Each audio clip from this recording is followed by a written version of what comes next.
بڑی خوبصورت مثال ہے، حضرت رومی نے لکھی ہے، بڑی مشہور بھی ہے۔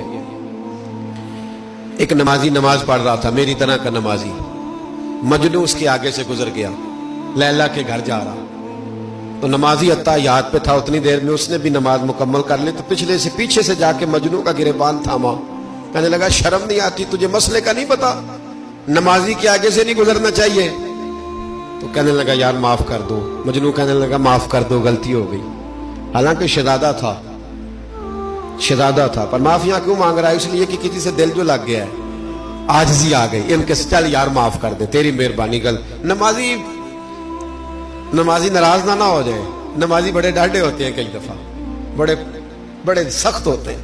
نمازی تھا بڑا پکا، تو وہ کہنے لگا نہیں، نماز خراب کر دی تو نے، تجھے پتہ نہیں آگے سے نہیں گزرنا چاہیے۔ اور ویسے بھی زمانے کا رواج ہے، جو معافی مانگ لے لوگ سمجھتے ہیں بزدل ہے، یہ بھی بڑا مسئلہ ہے۔ آپ تھوڑا سا کہہ دے کہ جب دیکھی جائے گی جو ہوگی، لوگ سمجھتے ہیں نہیں ہے دم خم، معافی مانگ لے سامنے والا بگڑ جاتا ہے، الا ماشاءاللہ۔ لیکن اس کا مطلب یہ نہیں کہ ہم معذرت کرنی چھوڑ دیں، وہ اگر بری عادت پہ ہے تو ہم نے اپنی اچھی عادت کو قائم رکھنا ہے۔ تو کہا جناب معاف کر دے، تو نمازی کہنے لگا نہیں تجھے عقل نہیں ہے، نمازی کے آگے سے نہیں گزرنا چاہیے۔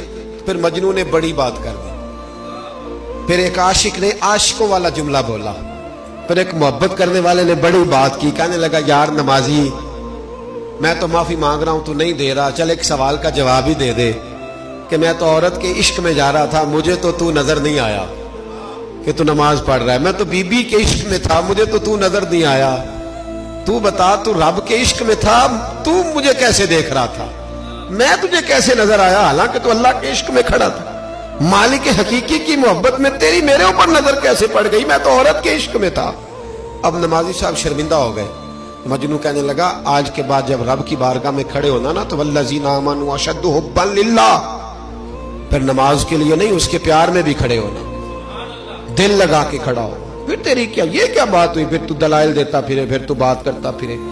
کمزور لوگ ہوتے ہیں جن کو حکم دیا جاتا ہے تو وضاحتیں پیش کرتے ہیں، کمزور لوگ ہوتے ہیں جنہیں کوئی بات بتائی جاتی ہے تو پھر وہ کہتے ہیں نہیں جی وہ اس طرح ہو گیا، وہ کمزور لوگ ہیں، کچا ہے ابھی اس کو پتہ ہی نہیں، اس کو کیا خبر ہو کہ اشاروں کی بولی بھی بڑی بولی ہوتی ہے، اس کو کیا پتا ہو، جو سمجھ ہی نہیں سکا، بھانپ ہی نہیں سکا، دل ہی نہیں لگا سکا، اس نے کس طرح پتا ہو؟ ماں کا دل بیٹے سے لگ جاتا ہے، اور رونے سے سمجھ جاتی ہے اس کو ضرورت کیا ہے، فوراً جان جاتی۔ اس لیے دل لگا کے کریں، دل لگائیں نماز میں، دل لگائیں عبادت میں، دل لگائیں تقوی میں۔